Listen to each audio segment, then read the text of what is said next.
Hi, what's up mga kaswabe? Pag-uusapan natin ngayon kung ano yung mas mahalaga, yung property na investment, mga house and lot, condos, lupa, yan, compare sa gold. Ano nga ba ang mas magandang investment? Well, para sa akin, in my own opinion,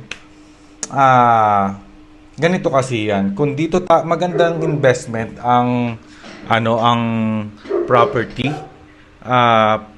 mataas ang value niya nga lang, kaya pag gusto natin siya maging pera, medyo mahihirapan tayo dahil hindi naman lahat ng tao is may perang pambili ng property. Ngayon, sorry, naririnig yata yung mga aso ko nagtatahulan. Pero kagandahan naman sa property, kung gagawin mo siyang paupahan o ipaparent mo siya habang hindi pa siya nabebenta, kung gusto mo na siyang ibenta, tapos habang hindi pa nabebenta, paupahan mo siya para at least kumikita ka. Compare naman kay gold, kagandahan kay gold, napakabilis tumaas ng value niya ngayon. Pero ang aso ko nakaka-disappoint. Ngayon, kagandahan kay gold, napakabilis tumaas ng value ni gold. Nagsimula ako mamili ng gold. Hoy! Nagsimula akong mamili ng gold, 2,800 pesos pa per gram ang 18 karat of gold. Ngayon, ang Japan gold is almost 5,000 na. I think it's 4,970 pesos per gram. Tapos ang Saudi is 4,670 as of anong date ngayon? March 19, 2025. So, ibig sabihin, yung mga namili ng gold nung year 2023 or pababa, ngayon, almost doble-doble na yung kinita nyo or yung tinubo ng alahas nyo. Kaya para sa akin, kung papipiliin ako kung property, investment, or gold, both. Pero kung wala ka masyadong budget, I go for gold. Kasi ang gold, instant money siya. Kahit kailan, pwede mo siyang gawing pera.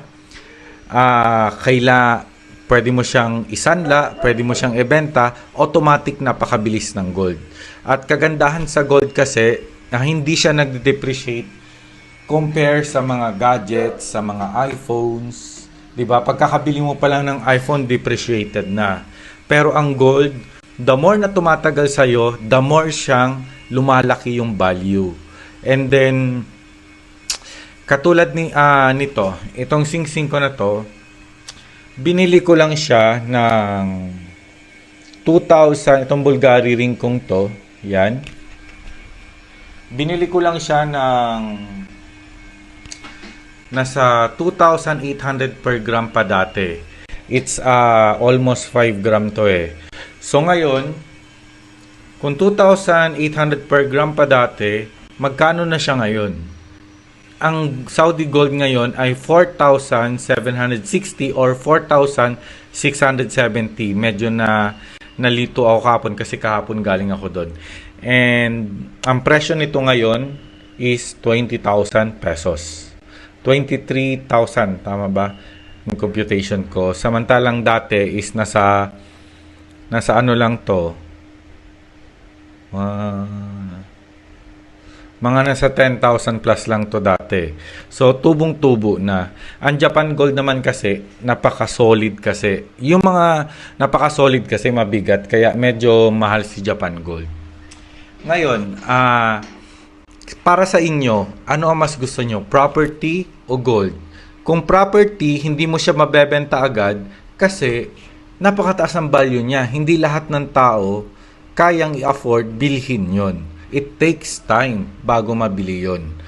Pero habang umaandar yung panahon na yon na naghihintay ka ng bibili, kung gusto mong kumita ka na sa kanya, paupahan mo habang walang bumibili. Ilagay nyo na lang sa contract na pag may bumili na, they can find another house or property sa nagre-rent sa inyo. Pero ako, kung ako tatanungin nyo, I go for gold talaga. Gold is a best investment. Dati ang gold halos every year tumataas. Ngayon, every week. Minsan pa nga every day. Kasi last month, nagpunta ako doon, ang Saudi Gold is 4,350. Ngayon, after a month, 1 month lang, naging 4,760 or 4,670. Yun guys, mga kaswabe, mag-invest na kayo ng gold at hintayin nyo yung susunod kong video kasi magbablog tayo papunta sa bilihan ng mga gold. Yun lamang, maraming salamat. Please subscribe to my YouTube channel and like my videos. Yun, maraming salamat mga kaswabe. Thank you so much.